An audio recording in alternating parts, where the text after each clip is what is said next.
Isang dambuhalang sawa ang pinangambahang gumagala sa isang barangay sa Calasiao, Pangasinan. Meron kasing nakuhang balat ng ahas na sinhaba ng halos 3 palapag na gusali. Nasa frontline na balitang yan si Gio Robles. Nakapulupot sa sanga ng puno ng mangga nang matagpuan ang napakahabang balat ng sawa sa sitio ni Balio, Barangay Buwed sa Calasiao, Pangasinan nitong Martes ng tanghali. Nasa 16 hanggang 25 talampakan ang haba ng balat ng sawa, singhaba yan ng 2 kotse.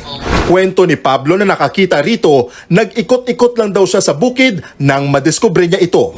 Nang nag-ikot ako, nasili ko may parang puti. Lumapit ako, malaking balat. Nasanay na akong nakatingin ay nakakita ganito kaya lang maliit. Pero ito talagang malaki.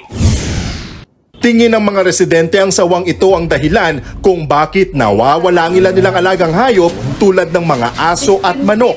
Dahil dito ipinagbabawal na ng lokal na pamahalaan ng Calasiao ang pagpunta sa mga lugar na posibleng kinaroroonan ng mga sawa. Nagtataka kami kung may ganito pala kalaking sawa. Nangangamba yung mga taga rito. Dapat mahuli.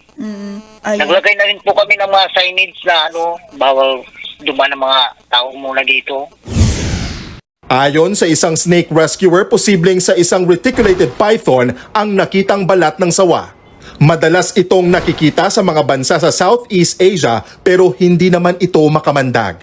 Maaari raw itong humaba ng 30 talampakan at umabot ng 30 taon ng buhay. Nakakatakot man daw, mahalaga pa rin ang mga sawa sa kalikasan. Sila dapat yung magkocontrol dun sa mga herbivore species natin. Mga deer, ganun. Mga malalaking rodents, cloud rats, civet, ganun. Sila yung taga-control ng population nun. Protektado ng batas ang mga sawa sa ilalim ng Republic Act No. 9147 o Wildlife Resources Conservation and Protection Act of 2001. Sa ilalim nito, bawal ang pagpatay, pagkolekta at pagbebenta ng sawa. Sa ngayon, sinusubukan ng mga otoridad na hanapin at hulihin ang dambuhalang sawa para sa kaligtasan ng mga residente roon.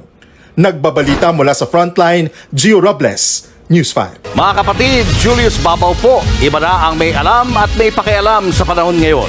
Para sa frontline ng mga balita, mag-follow at mag-subscribe sa social media pages ng News 5.